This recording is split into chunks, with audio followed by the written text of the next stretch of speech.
I'm dead? I thought you were.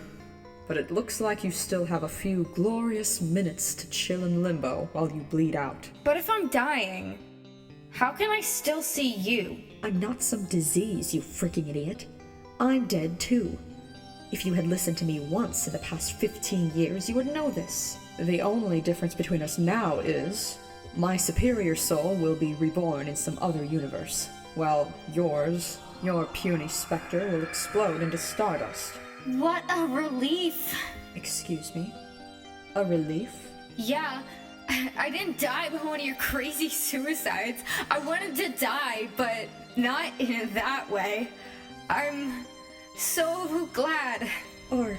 Are you telling me that you foiled my every attempt to off you, practically your whole life, simply because you didn't want to die in that way? What difference does it make to anyone whether or not you take your own life, Ava? It doesn't make a difference to anyone. But that's what scared me. With your help, I've driven everyone away that ever cared about me. At least with a horrible accident like this one. Someone is bound to find my body and care about me a little.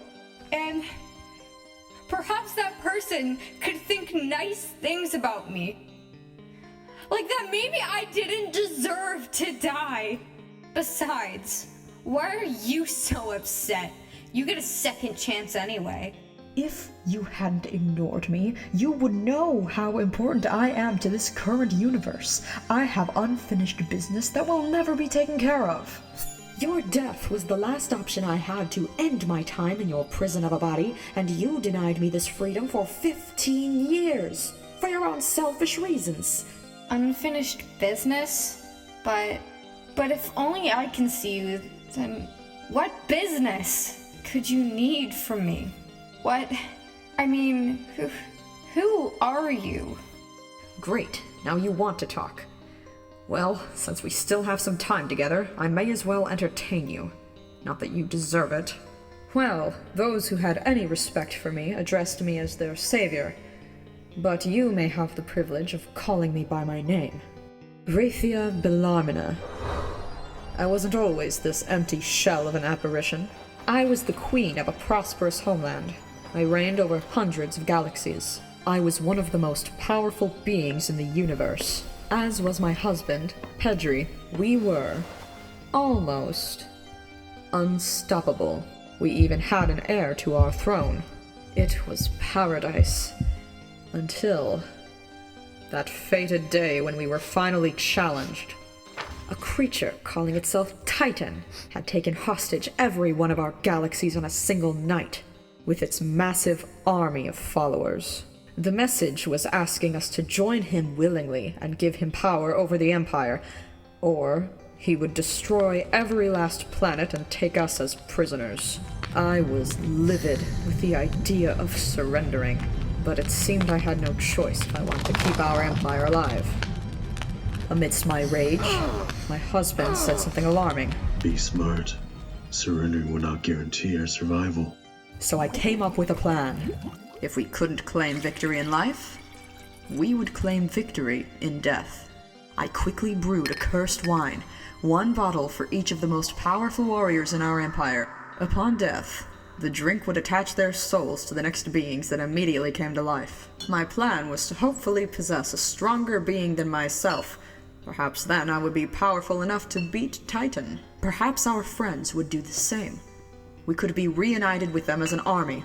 We could all have our revenge and take back our homelands. As we planned our fates, Titan grew impatient. We poisoned our shares of wine.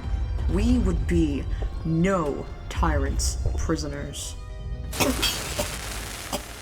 I don't know what the fate of my husband was. I don't know if he took his life or tried to fight. I only remember feeling weak and small. And I got stuck with you. I was furious. I couldn't fathom getting revenge with such a weak creature. No matter how I approached you, my effort was futile. You ignored my every word. I spent years trying to get through to you, until you were told I was only a figment of your dysfunctional mind. You shut me out completely. To call off this curse, I had only one option left. But by then, it was too late. I had grown weak. I could barely control you. I could only hope that you would take your own life. That was the risk of my clumsily concocted curse, I suppose. Getting stuck with undesirable circumstances and creatures. Sorry for being born. You should be sorry. You should also be sorry for not making a pact with me all these years. You keep saying pact, like I know what it means. Nothing I said permeated that thick skull of yours? The second stage of the curse is a pact. When a cursed soul and a possessed soul both have a deep desire, they can form a pact to combine their powers and fulfill those desires. When both are fulfilled, the souls separate permanently. They continue their lives as nature had originally intended. Well, that sucks because I have no desires, except maybe to get rid of you. A lot of things suck at the moment, so you can spare me your newly discovered snarky attitude.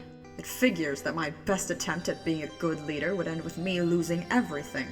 My child will be ashamed to learn of me, if it's still intact. Intact?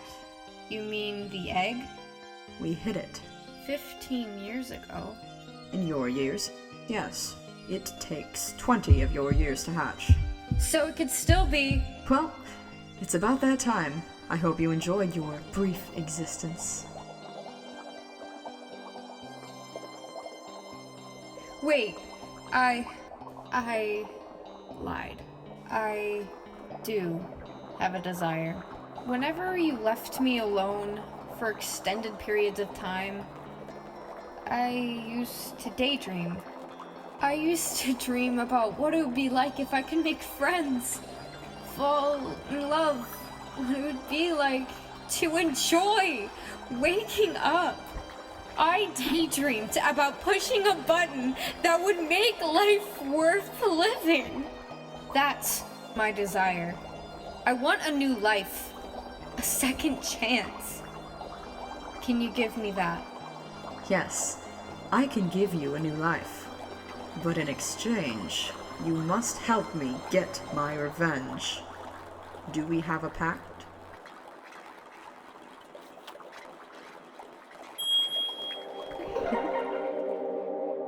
Excellent.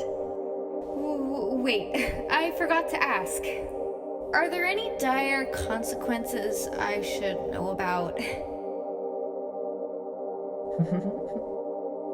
Don't worry. I won't let anything happen to you.